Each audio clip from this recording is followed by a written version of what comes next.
Bueno, primero, por ser el otro expositor extranjero, agradecer la invitación a la Comisión Nacional. La verdad que es un honor, un orgullo para mí. Es la segunda vez que estoy en Costa Rica. La vez anterior fue hace muchos años, el siglo pasado de hecho, y con otros planes, ¿no? Planes más de... Era más joven y, bueno, planes de turismo. Así que disfruto mucho y siento que desde que llegué al país, digamos, nada más que calidez de parte de todos los que con los que me estoy relacionando, así que bien vale el agradecimiento. Agradezco a los patrocinadores de este encuentro, agradezco al Colegio de Abogados y bueno, y a la Comisión Nacional en la persona de su presidente, ¿no?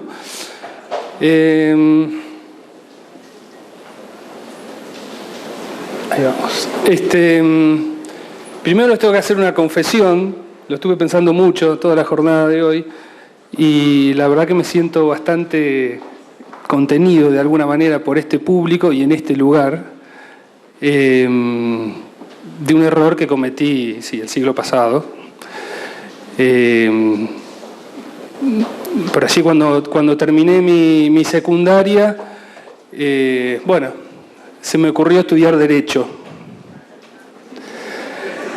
Aprovecho este lugar para hacerlo porque no sé si en Argentina me voy a permitir poder hacerlo en el Colegio de Abogados, asumir que el error que cometí el siglo pasado, pero después cometí otro error peor, es que me recibí. Así que desde que me recibí hasta ahora estoy lidiando un poco con lo que son las normas y lo que son las políticas públicas. Y en muchas de las cosas, como ya en las conferencias anteriores salió, no vamos a hablar solamente de derecho, así que hoy un poquito me saco ese traje de abogado. Quizás mañana en la parte de buen gobierno sí profundicemos en algunos conceptos o algunas ideas más jurídicas, pero hoy vamos a hablar un poco más de políticas públicas. Y decía esto del error que cometí porque mi pequeña trayectoria es que yo me di cuenta que muchas veces el derecho, la herramienta jurídica no me alcanzaba para explicar fenómenos sociales y políticos mucho más complejos y abarcativos que tienen otras, que proveen otras áreas del conocimiento, ¿sí? Como la economía, las políticas, las ciencias políticas, la sociología, la filosofía. Y en algunos puntos, y en los temas de transparencia, el derecho escrito, la norma positiva, muchas veces no es garantía de un efectivo cumplimiento. Entonces, un poquito en rebeldía con eso, es que me hice un poco más hippie después de ser abogado y me dediqué a estos temas de transparencia, de acceso a la información pública, y no me está yendo muy bien, la verdad. Les comento, no me está yendo muy bien. Pero no importa, soy pertinaz porque creo que una de las características de la implementación de políticas de transparencia es tener paciencia y persistencia. Ahora me toca trabajar desde la sociedad civil, soy investigador asociado a una ONG que se llama CIPEC en Argentina, donde investigador asociado significa que publico me llaman para publicar algunos papers, algunos trabajos y a veces algunos trabajos de consultoría relacionados con temas de transparencia, pero también estuve en el Estado, ¿no? En un momento fui el coordinador, el director del área encargada de cumplir una norma en el Poder Ejecutivo de la República Argentina que obligaba a entregar la información, ¿no? Entonces tenía que lidiar hacia adentro de todo el Poder Ejecutivo Nacional con funcionarios que no querían entregar la información y por otro lado con la sociedad civil que quería cada vez más información, ¿no? Entonces esa tarea que después le comento un poquito más cómo terminó. Pero entonces lo que digo es que vuelvo acá. Más o menos 40-45 minutos, después abrimos a preguntas. La idea es repasar algunos de estos conceptos de gobierno abierto, de open data, qué es lo que no es gobierno abierto, y algo de los fundamentos del gobierno abierto.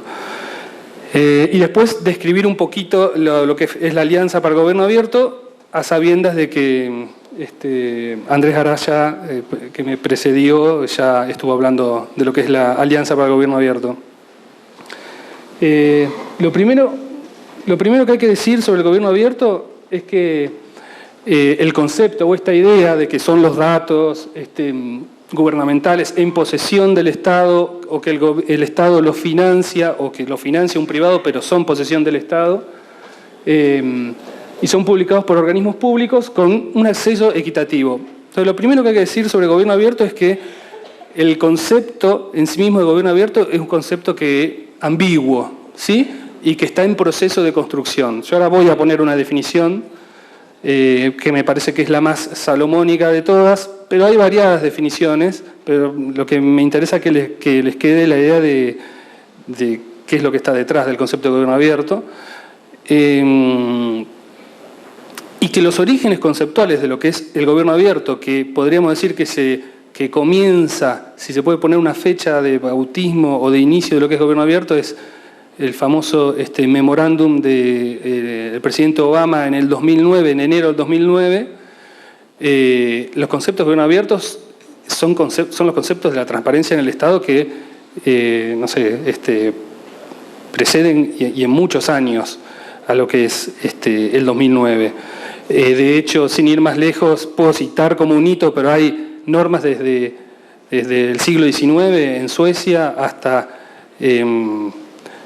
nuestros días, normas que obligan al Estado, a los Estados a rendir cuentas y a entregar información. Estaba pensando en la FOIA Act de 1966 de Estados Unidos, que es la Freedom of Information, la ley de acceso a la información pública de Estados Unidos, que fue a consecuencia del caso Watergate, famoso.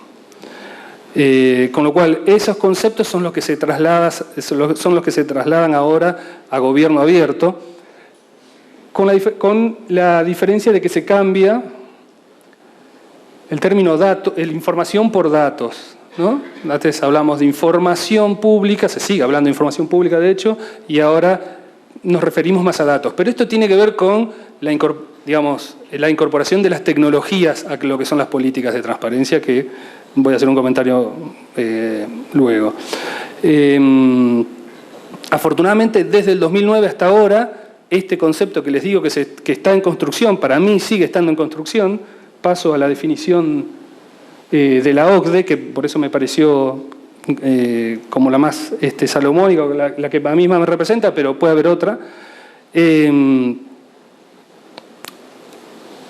Empezaron a proliferar estudios sobre gobierno abierto. ¿Por qué? Porque tiene mucho que ver la definición del concepto, el área de interés para investigar y para desarrollar ensayos y investigar científicamente lo que es el gobierno abierto, tiene que ver mucho con la praxis, ¿sí? No hay otra forma de entender lo que es el concepto del gobierno abierto si no es asociado a la práctica del gobierno abierto, ¿sí? Afortunadamente, les decía, a partir del 2009 han proliferado estudios, hay estudios comparativos entre países, hay estudios por política pública, por campo de política pública. Puedo citar, por ejemplo, algunos que me parecen referentes y que son regionales. Hay un estudio de la CEPAL que escriben dos autores, Nasser y Gastón Concha, que son chilenos, del 2012, que son, pone en perspectiva conceptual lo que es el gobierno abierto. Luego hay una publicación del año pasado del Banco Interamericano de Desarrollo sobre las iniciativas de gobierno abierto.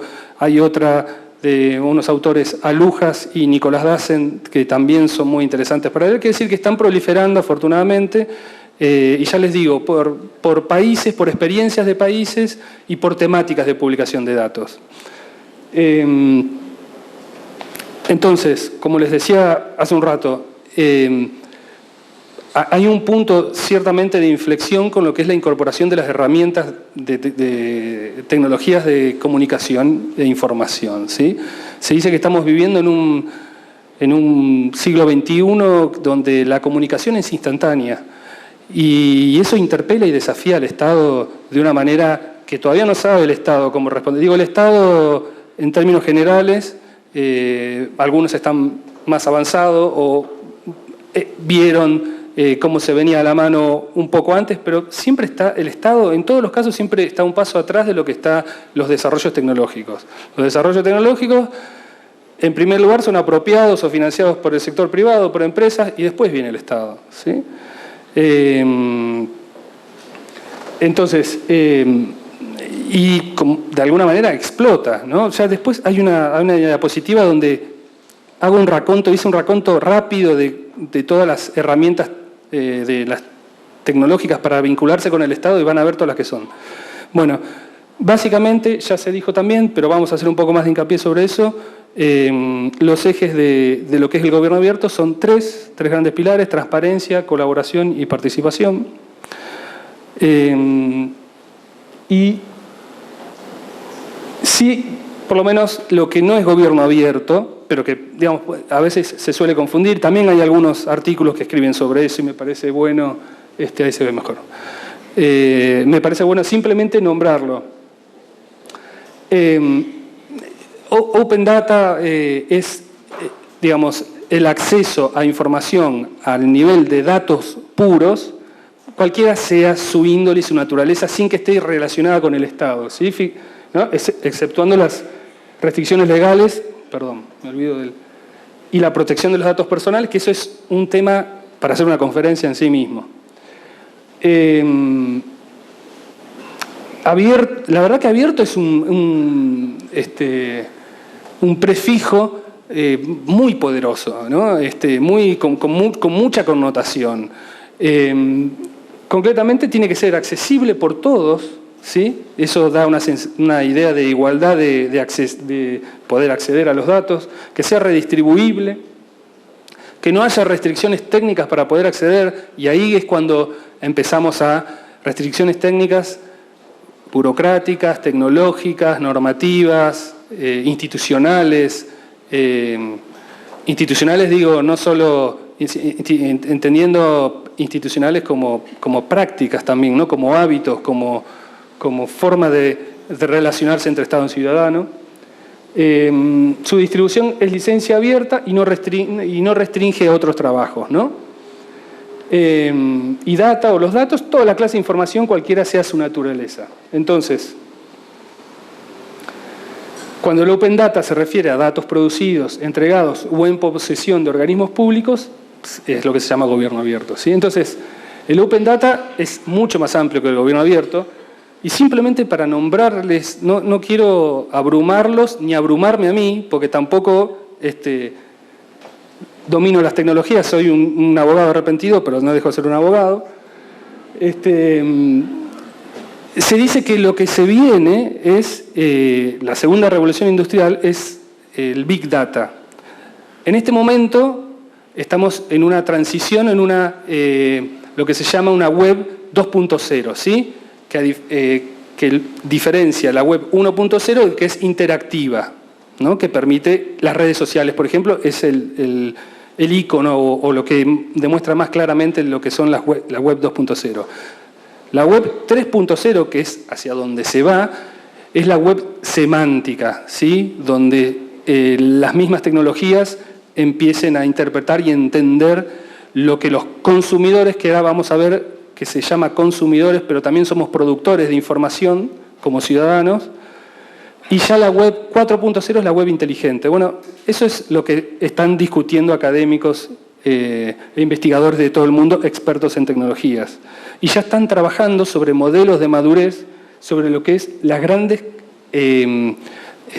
volúmenes de información que se trabajan con lo que se denomina Big Data. Estamos hablando de empresas que utilizan información estatal o no estatal.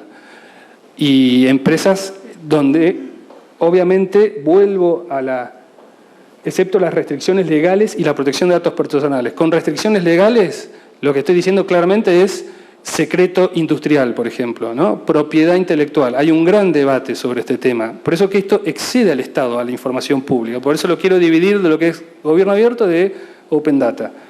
Les decía, propiedad intelectual, derechos confidenciales entre empresas, ¿no? Información estratégica sobre bienes estratégicos, hidrocarburos, por ejemplo, ¿no?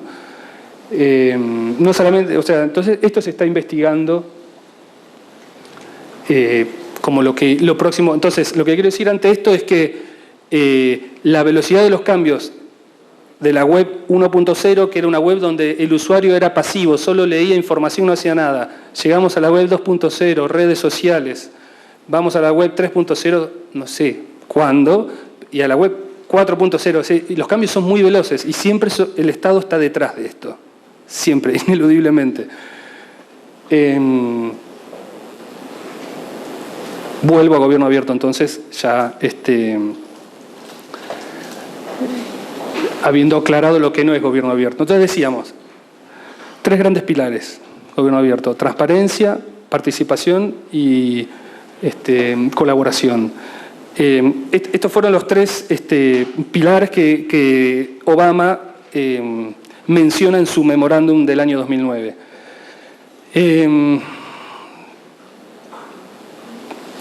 A ver, y acá quisiera hacer algún comentario sobre nuestra región, en el sentido de que todas las iniciativas de gobierno abierto tienen una diferencia respecto de cada contexto institucional. Y lo cierto es que, al menos en la región, excepto Costa Rica, que ha tenido continuidad democrática durante muchos años, la región de América ha tenido rupturas y disrupturas en cuanto a los regímenes democráticos.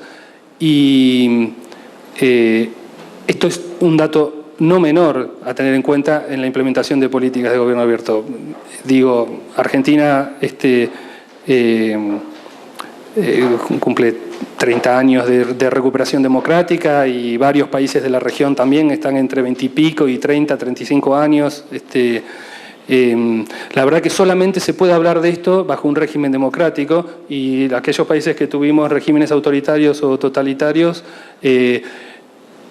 valoramos mucho más cualquier avance que sea en este sentido. Pero eso tiene que ver también con que la democracia, llenarla de contenido real a la democracia. También en Argentina y en otros países tuvimos crisis de representatividad, no solamente en la región de América Latina, sino también en Europa, en África. Bueno, esto interpela, el gobierno abierto interpela la relación entre ciudadanos y clase política o clase dirigente, pero siempre en un régimen democrático, ¿no? En cualquier otro régimen no podríamos ni estar hablando de esto. Entonces, ¿qué implica esto un poco? Que la democracia es algo más que la realización de elecciones periódicas donde auditamos, controlamos lo que hizo el gobernante que está en ejercicio y lo confirmamos, o decidimos innovar y que gobierne uno nuevo. Así que sea que las elecciones sean cada 2 años, cada 4 años o cada 8 años. Digo, hay momentos. Pero pareciera que el gobierno abierto tiene que ver con otra cosa, que tiene que ver con la implementación, con otra forma de ver la gestión de lo público desde un punto de vista de la colaboración y de la participación. Lo que me parece que también hay que decir que el régimen democrático, y esto lo ha dicho la Corte Interamericana de Derechos Humanos, el régimen democrático también se sustenta, también no, fundamentalmente se sustenta en los partidos políticos. ¿Sí? Entonces, las iniciativas de gobierno abierto, que por ejemplo la de Costa Rica que se estuvo hablando antes de mí, como la de todos los países que integran la Alianza para el Gobierno Abierto, no obsta y no obstaculiza la participación de partidos políticos, ¿sí? En la democracia. Digamos, la Corte Interamericana de Derechos Humanos tiene dicho que los partidos políticos son un elemento central de la democracia, y algunas constituciones nacionales lo receptan a eso. Por ejemplo, la de Argentina recepta eso. Entonces, no estamos hablando de que la sociedad civil va a reemplazar a los partidos políticos. El vehículo o el canal o la herramienta para participar en elecciones es a través de partidos políticos. También surgen, porque están surgiendo nuevos partidos políticos, no solamente acá, en España, en África, en Europa, partidos verdes, partidos de diversa índole, tienen que constituirse como partido político, presentarse a las elecciones y entrar en el juego de lo que es el sistema político, porque esas son las reglas de juego. Esto fortalece, complementa y hace una democracia mucho más robusta, pero no reemplaza lo otro. Eso me parece que es importante no perderlo de vista. Vamos a hablar un poquito de cada uno de ellos. La participación. En la conferencia anterior se preguntó sobre la participación. La verdad que la participación ciudadana es una de las cosas más difíciles de generar desde el gobierno, cuando tenga la decisión de generar participación ciudadana, ¿no? ¿De dónde se parte de la idea? Y esto se relaciona un poquito con la idea de gobernanza que vamos a hablar mañana, pero que se los comento, que parte de la idea de que el conocimiento está distribuido en toda la sociedad, esparcido en toda la sociedad, y que, digamos, en el contexto económico y social actual no hay ningún gobierno ni Estado que por sí solo pueda tomar las decisiones de manera racional, digamos, si existe alguna racionalidad en la toma de decisiones públicas, con toda la información en la mano para tomar la mejor decisión. Entonces, que necesariamente requiere de la participación ciudadana, sea a través de organizaciones de la sociedad civil o a través de la participación ciudadana directa. Son los que antes, cuando estudié Derecho Constitucional, llamaban mecanismo de democracia semidirecta, referéndum, elección popular de jueces, audiencias públicas. Yo no sé si acá y en Costa Rica estos mecanismos de democracia semidirecta, elaboración participativa de normas, elaboración de presupuestos participativos. Hay experiencias en la región y muchas. Por supuesto, respetando la diversidad y el contexto institucional de cada uno de los países. Por ejemplo, en Argentina había lo que se llamaba en los entes de contralor de los servicios públicos que fueron privatizados a fines del siglo pasado, existían entes de contralor. Ahora los nacionalizamos todos, así que los entes de contralor no sé muy bien qué hacen. Pero digo, es Estado y Estado. Pero antes, una figura que se había creado era la participación de los usuarios en el sillón, digamos, tener una silla, un lugar en el directorio de los entes reguladores de servicios públicos para que estuviera presente la voz de los usuarios, ¿no? Bueno, quizás una de las maneras donde más participamos en la vida pública sea como consumidores. Como consumidores o no, o también se está en crecimiento, depende del área un poco, o también en las cuestiones ambientales. Digamos, la participación varía y muchas veces la participación es difícil pasar de una participación reactiva, ¿sí? Supongamos un gobierno local que autoriza la instalación de una planta que produce, que daña el ambiente, claramente, ahí la comunidad probablemente participe.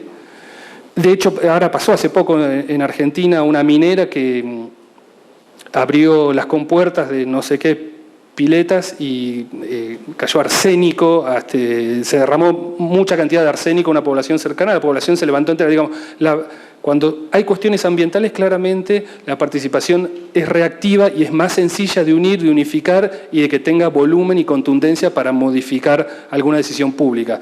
Lo más difícil de lograr es la participación proactiva, ¿sí? Donde nosotros participamos de las decisiones para generar un cambio, una mejora.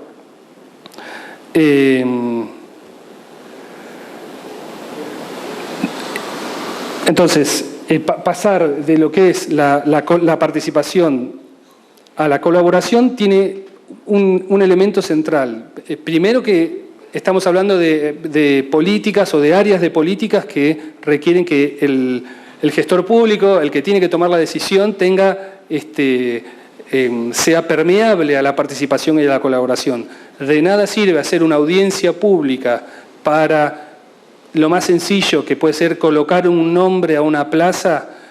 Lo más sencillo, digo, no siempre es lo más sencillo, porque en Argentina pasó que hubo una gran discusión sobre cambiar el nombre a una calle, sobre un personaje del siglo XIX, ahora con un poco de revisionismo histórico parece que no era tan buena, era una especie de prócer y ahora parece que las comunidades originarias y un montón de gente... Entonces, digo, desde cambiar un monumento de lugar o cambiar el nombre de una plaza o de una calle, de nada sirve hacer una audiencia pública, decía, si no se va a escuchar a lo que dice la gente, si no se le va a hacer caso, ¿no? Eso, por lo contrario, desincentiva. ¿Qué es lo que hay que tener entonces? Dos elementos o dos herramientas, ¿no? Los organismos públicos deben diálogo y confianza, generación de confianza. La palabra confianza me la van a escuchar decir mucho y la doctora Cortina también la utilizó en lo que es las relaciones entre ciudadanos y gobernantes, porque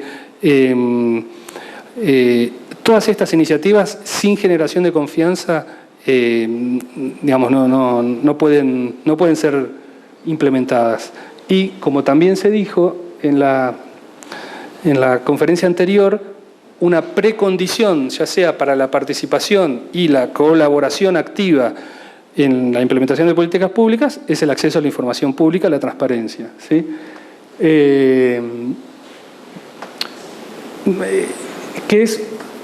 Acá hay bastante, para mañana vamos a hablar un poco más de lo que es el derecho a acceso a la información pública, pero simplemente evitar decisiones arbitrarias. Una de las cuestiones que genera el ejercicio del derecho de acceso a la información pública es que los decisores públicos estén obligados a documentar sus decisiones. O sea, que su decisión no sea porque quiere cambiar de nombre una calle, una plaza, o cambiar un monumento de lugar, sino que haya una decisión, haya un expediente escrito. Tenemos una tradición en todo lo que es América Latina de burocracia escrita. Bueno, que haya decisiones que estén escritas. Cuando va a comprar un determinado proveedor, ¿por qué elige ese proveedor y por qué no elige el otro proveedor? ¿No? Que haya, ¿no? Justificación y documentación de las decisiones públicas. Claramente, ahí empieza uno de los primeros problemas para la implementación de políticas de transparencia. Nos encontramos con funcionarios que no están dispuestos a escribir sus decisiones y justificarlas, ¿no? ¿Por qué elegir tal proveedor y por qué no elegir otro proveedor? Luego hay un tema que es muy fuerte, que es el valor que tiene la información, y voy para la toma de decisiones, y voy, digamos, y acá hay muchos funcionarios públicos, desde la competencia entre oficinas para saber, digamos, para tener más poder o mayor relevancia dentro de determinada organización, se oculta información y si se hace transparente, lo que puede pasar, y pasa, es que probablemente oficinas que tengan competencias similares o complementarias, se note que una oficina o una determinada repartición pública es un poquito menos eficiente que otra. Entonces, transparentar la información, ni siquiera están pensando en el ciudadano, estamos pensando entre colegas de oficina que no están de acuerdo en transparentar la información para que no se note que trabajan un poquito peor que el otro, o que el otro trabaja mejor que uno. Estamos hablando de eso.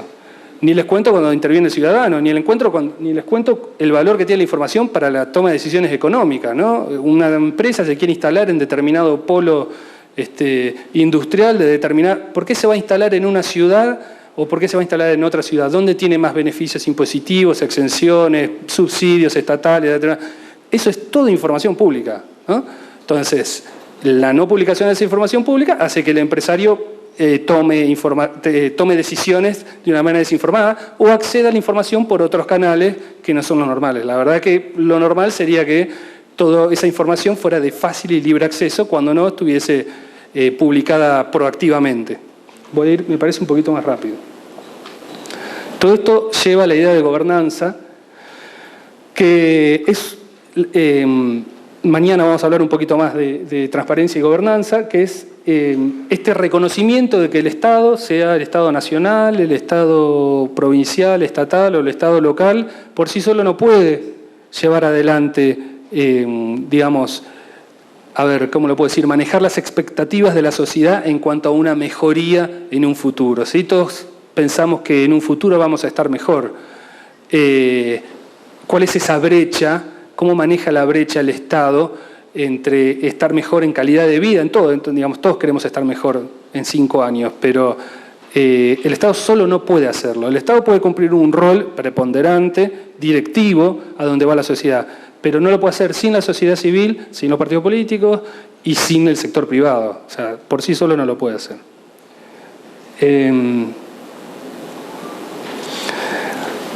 Hablando del sector privado, y además de estos fundamentos de índole, de estos tres fundamentos y los pilares de participación y colaboración y transparencia, hay un fundamento claramente económico en publicar la información, en hacer transparente la información, en hacer accesible la información. Hay, así como les comentaba que habían proliferado estudios en relación al gobierno abierto, varios de estos estudios vinculan la publicación de información, la transparencia de información con el desarrollo económico. Claramente el Banco Mundial tiene una iniciativa en ese sentido y incluso el Banco Mundial, entre comillas creo que lo voy a decir, que promueve terminar con la pobreza en el mundo, dice que solo se puede terminar con la pobreza en el mundo si existen políticas de transparencia y de gobierno abierto, ¿no? y con prácticas de buen gobierno. Y tiene iniciativas en ese sentido. Lo que quiero decir, hay evidencia clara de la relación, de la correlación entre apertura de información y desarrollo económico. Y bueno, y así como les decía, para que una empresa pueda acceder a instalarse, digo, una empresa instalarse en un determinado industrial o en otro,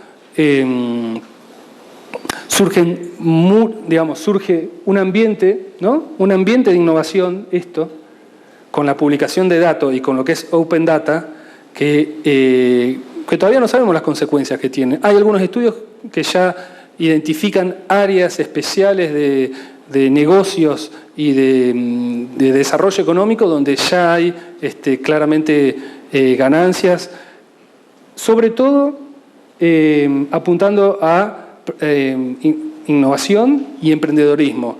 Todo lo que sea apps que se nutran de información de los estados, o sea, el estado local, es una app de transporte para saber cuándo viene el bus, o de trenes, o todo lo que sea que tenga información de empresas estatales o del sector público, están utilizando una herramienta de Open Data, que después hicieron la app, la desarrollaron y la comercializan en el mercado. Ni siquiera la comercializan, pero después tienen patrocinadores que funcionan. Así funciona y está funcionando.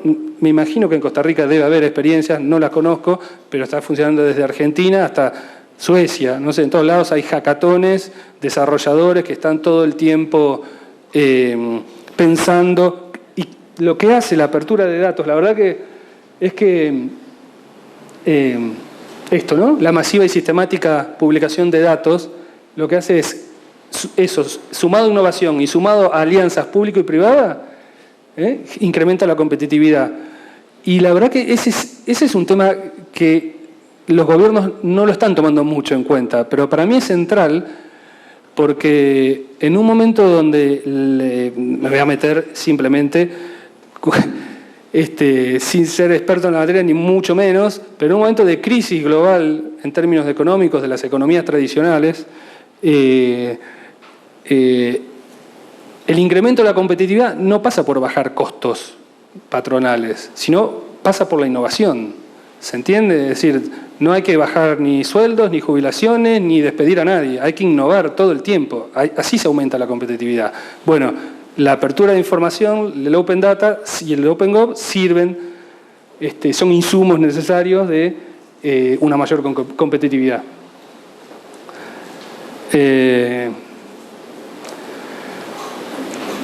Bien, o sea, eso es para demostrar que también hay un interés económico en el gobierno abierto, de promoción económica. No sé cómo voy con el tiempo. El otro tema es esto, cómo es esto de la participación ciudadana, y no es cualquier participación ciudadana, y me parece, centrar, tiene que haber un compromiso por lo público, ¿sí? Acá algo se mencionó, cuando yo comenté antes que las TICs, las tecnologías, interpelan a los estados, también nos interpelan a nosotros, ¿sí? ¿qué vamos a hacer en nuestro tiempo libre en Facebook? ¿Vamos a postear qué cosas? Cosas entre nosotros, nuestros amigos de la escuela, del colegio, de la universidad, compañeros de oficina, o vamos a por ahí? ¿Y por qué no le preguntamos algo al intendente, al concejal, qué está haciendo con nuestra plata? ¿Por qué no dice cuánto gana, cuál es el sueldo? ¿Qué hacemos nosotros con las herramientas? Si las herramientas las tenemos, ¿no? Como ciudadanos. Ahora, ese involucramiento, ahí hay algo que decir muy importante, que tiene que ser con responsabilidad. También las redes sociales, vamos a ver, se pueden usar para dañar la imagen, la reputación de políticos, funcionarios, servidores, algún novio despechado o alguna novia despechada que quiere decir cosas malas, ¿no? O simplemente alguien a quien no se banca. Es muy fácil. Bueno, entonces esto tiene que ser tomado con responsabilidad.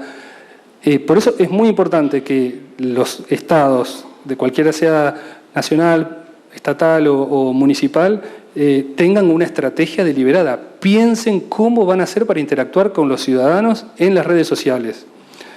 Rápidamente, les decía al principio, estamos en el siglo XXI, siglo de la comunicación instantánea. Instantánea es muy fuerte. Es muy fuerte. Vengo de una reunión con el secretario de Desarrollo Económico del municipio y me autorizó un subsidio. Yo soy una empresa, lo tuiteo, después alguien levanta ese Twitter, eso pasó por la oficina de... ¿Qué hacen las oficinas de prensa con esa información? Se arma todo un lío. Lo que estamos seguros es esto, lo que les decía antes, ¿no? Que el uso de las tecnologías, esta es un poco la idea que está detrás de esto. El uso de las tecnologías colaborativas favorece la solución de problemas de manera colectiva. Y por supuesto que esto no es menor, y por eso tendrían que tomarlo en cuenta los políticos y los servidores públicos que tienen proyecciones políticas, mejora el sistema democrático claramente, no hay ningún perjuicio acá, no solo que legitima a los servidores públicos y a la organización, que una organización pública tenga una dirección en Facebook o en Twitter y que responda en tiempo y responda bien, tiene un valor enorme. Ahora, si después no responde, si se toma una semana para responder, tiene el efecto inverso, ¿no? Entonces, desalienta la participación ciudadana. Miren, esto es lo que les decía al principio, algunas de las herramientas disponibles que tenemos. O sea, no podemos decir que no hay herramientas. Estas son las herramientas tecnológicas. Lo otro también lo tenemos, al derecho de acceso a la información y la participación ciudadana está en los tratados internacionales, está en las constituciones nacionales, está en la legislación nacional. Pero miren todas las herramientas que tenemos para interactuar con el sector público, ¿no? Hay generalistas o horizontales, ¿no? Facebook, LinkedIn, Google, verticales. Hay algunas que son propias de la administración pública. Microblogging, plataformas multimedia, ¿sí? YouTube, Instagram, Pinterest. Geolocalizadas, no sé si conocen experiencias de geolocalizadas, deben conocer seguramente. Bueno, después las herramientas de mensajería, etcétera. Blogs, wikis, una cosa que quizás muchos se acuerden, pero que la escuché en una conferencia y la repito. Allá por el año 2001, 2002, 2003, no recuerdo exactamente, Microsoft llama a los 5 principales expertos que tenía y decide, no sé si alguno alcanzó a comprarla alguna vez, sacar la enciclopedia más grande del mundo, que la llamó Encarta. No sé si alguno se acuerda de la enciclopedia Encarta. Bueno, ¿no? Eran en CDs. Bueno, al otro año tuvieron que desactivar ese proyecto que estaba pensado en muchos millones. ¿Y por qué? ¿Qué surgió? Wikipedia, salió Wikipedia, colaborativo, esencialmente colaborativo y cero de costo, digamos. O sea, Microsoft tuvo que eliminar uno de sus proyectos más valiosos porque al otro año salió Wikipedia. Entonces, eso marca un poco el avance de esto, ¿no? Bueno, de vuelta con el tema de la confianza, y esto por ahí nos cuesta más, por lo menos en Argentina, no sé cómo es la situación en Costa Rica respecto de cómo se presentan los ciudadanos o cómo se ven a sí mismos frente al Estado y frente al rol del Estado como proveedor de servicios públicos, ¿no? Entonces, tiene que haber confianza en el sentido de que podamos acceder a la información de cómo son gastados nuestros impuestos, en qué y cómo se toman las decisiones, ¿no? Meternos en el, como dicen los americanos, decision making process, ¿no?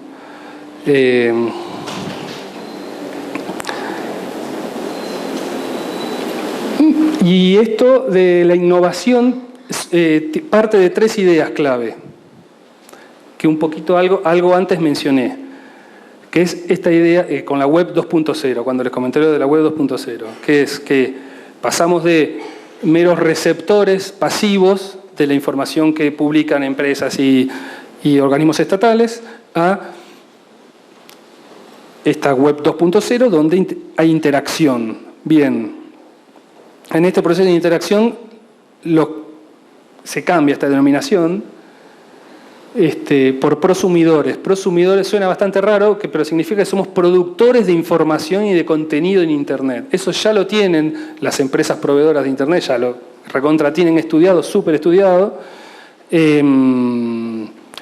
porque en esos casos, y muchas veces es gratis eso, o sea, no nos cuesta nada, pero porque para las empresas nosotros somos el producto. Cada persona es un producto, ¿sí? En este caso, que genera y crea contenido propio.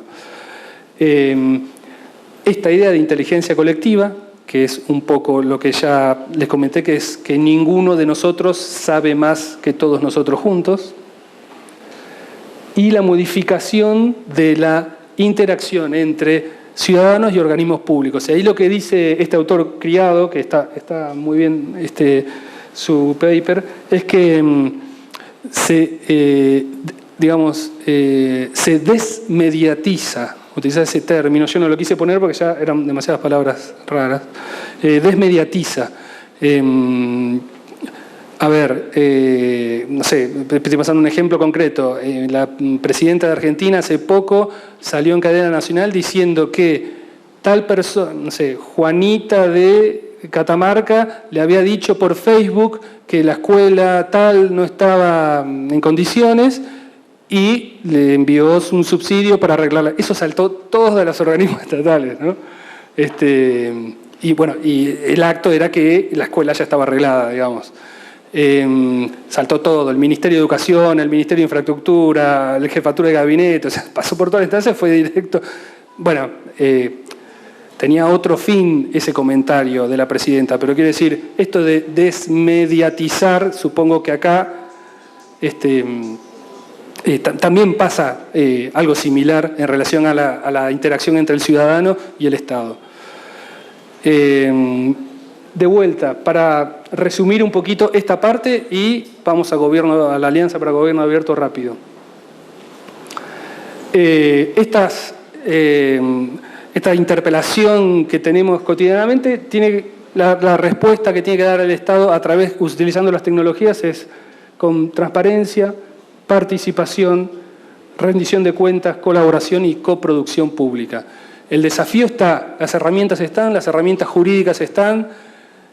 Me parece que depende, por supuesto, que de estados, de gobiernos y de líderes políticos y servidores públicos que entiendan esto, pero también, como dije antes, de ciudadanos responsables, comprometidos y que utilicen estas herramientas para una mejor convivencia. También el sustrato de esto me parece que no me voy a meter porque ya la doctora Cortina habló mucho de eso y mucho mejor que yo, pero me parece que esa parte nuestra de colaboración, si lo vamos a usar, tenemos las herramientas para hacerlo. Y no hay que esperar nada, simplemente hay que volver a la casa y ver qué es lo que está haciendo el gobierno local cerca de mi casa para ver en qué me puedo meter. Bien. Alianza para el Gobierno Abierto. La iniciativa fue Es una iniciativa internacional que fue lanzada en septiembre del 2012,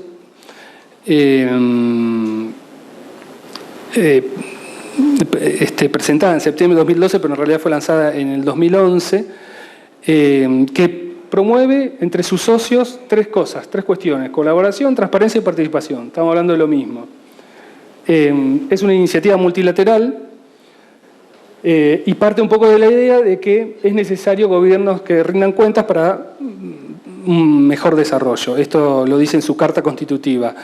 Los países fundadores de esta iniciativa son 8, ¿no? Indonesia, Filipinas, Finlandia, Brasil, Estados Unidos, Reino Unido, México y Brasil, pero fue presentado por Brasil y por el presidente Obama, ¿no? Presentaron las bases de la iniciativa. Entonces estamos hablando de una alianza que tiene 4 años, ¿no? Que es muy nueva. Parte de la idea de la colaboración entre empresas, entre estados, sector público, sector privado y organizaciones de la sociedad civil. ¿Cómo funciona? Como se comentó antes, los países que deciden formar parte de la Alianza para el Gobierno Abierto lo pueden hacer voluntariamente, no hay ninguna obligación para hacerlo, pero tienen que cumplir con determinadas condiciones. El año pasado ya tenía más de 2.000 iniciativas aprobadas y en funcionamiento la Alianza para el Gobierno Abierto. Ahora también se comentó, hay una cumbre en octubre en México en los próximos días donde se van a discutir muchas cuestiones y funciona así.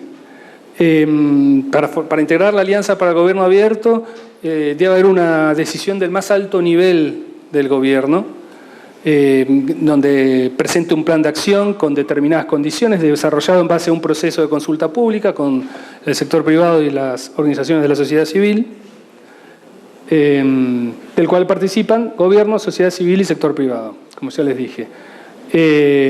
Este plan de acción es evaluado, es aprobado y el país pasa a integrar la Alianza para el Gobierno Abierto. Algunos países, como se comentó, ya están en la fase de implementación de su segundo plan de acción, algunos lo están presentando, otros se están sumando. La cuestión es que hoy hay algo así como 65 países que son parte de la alianza y hoy se preguntaba cómo se financia también porque hay una estructura de la Alianza para el Gobierno Abierto. Los países fundadores ponen plata. En el 2014 el funcionamiento, y la verdad que lo que tiene de bueno, obviamente no podría ser de otra manera, es que toda esta información está accesible a través de la página web. El año pasado tuvo un presupuesto de 3 millones y pico de dólares el funcionamiento de la estructura, de lo que es la estructura de trabajo, pero los que financian son los 8 países fundadores, más empresas del sector privado, la Fundación Ford, la Open Justice Initiative, que es de George Soros, la Fundación Hewlett, fundaciones, donantes internacionales y privados y gobiernos.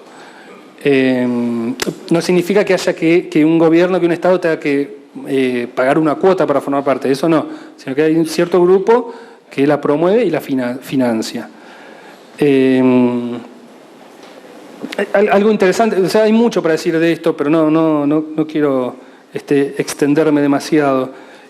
Algo interesante que tiene que ver con los planes de acción que presentan los países, es que tiene un mecanismo de reporte independiente, que hay expertos internacionales que van monitoreando permanentemente el avance de porque los compromisos a los que se asume cada Estado no tiene obligación de ninguna índole. La única obligación que tiene es que sea desarrollado en base a un proceso de consulta pública. Pero los compromisos que asumen los decide cada Estado, cada gobierno en este proceso de consulta pública. Lo que sí se aseguran en la Alianza para el Gobierno Abierto es que los compromisos que cada país presentó se cumplan. Entonces tiene un proceso, un mecanismo de de reporte, de seguimiento y evaluación de los compromisos asumidos. Y lo que evalúan es que reflejen los valores de transparencia, rendición de cuentas y participación y el grado de desarrollo de las actividades comprometidas. Ya termino con esto. Los desafíos para el 2015 de lo que es la Alianza para el Gobierno Abierto es fortalecer los planes de acción, empoderar a la sociedad civil. La sociedad civil hay que trabajar ahí bastante más, según lo que decía la iniciativa local de Costa Rica. Me parece que están muy bien encaminados. Y esto que es muy importante, que es relacionar los objetivos de los planes de acción con los objetivos de desarrollo para el nuevo milenio de Naciones Unidas, ¿sí? Erradicar la pobreza, etc. Entonces eso ahí tiene un norte común, lo que es la Alianza para el Gobierno Abierto, con los objetivos de desarrollo del milenio. Una de las cosas que también se quiere trabajar es en la accesibilidad al Poder Judicial, porque como decían también, no intervienen los tres poderes necesariamente. Con el Ejecutivo basta, pero también se está trabajando en transparencia en el Legislativo, y hoy celebro que el vicepresidente de la Asamblea dijo que hoy a la mañana temprano, ya hace un montón, que habían dictado una norma para transparentar la información de la Asamblea Legislativa, y el Poder Judicial también, que también el representante del Poder Judicial habló sobre eso. Lo cierto es que hay un estudio que yo participé sobre accesibilidad de la información en el Poder Judicial, y hay estudios internacionales que es el Poder Judicial más opaco de todos, por lejos, en términos generales. Y tiene mucho que ver con esto de que por ahí el Poder Ejecutivo, con todas las críticas que se pueda tener, es un Poder Ejecutivo que trabaja, digamos, entre comillas, pero no, trabaja realmente para la gente, digamos. Como el Poder Judicial es un poder un poco más distante de lo que es la relación con el ciudadano. Entonces, de ahí que sea uno de los poderes más opacos o menos transparentes. Entonces, la Alianza para el Gobierno Abierto se propone trabajar y profundizar en temas de acceso a la justicia, acceso a la información en el Poder Judicial. Hay varios componentes de información de los procesos judiciales que pueden ser transparentados y que deben ser transparentados, y porque son sujetos obligados del derecho de acceso a la información pública. Creo que con esto termino. Muchas gracias.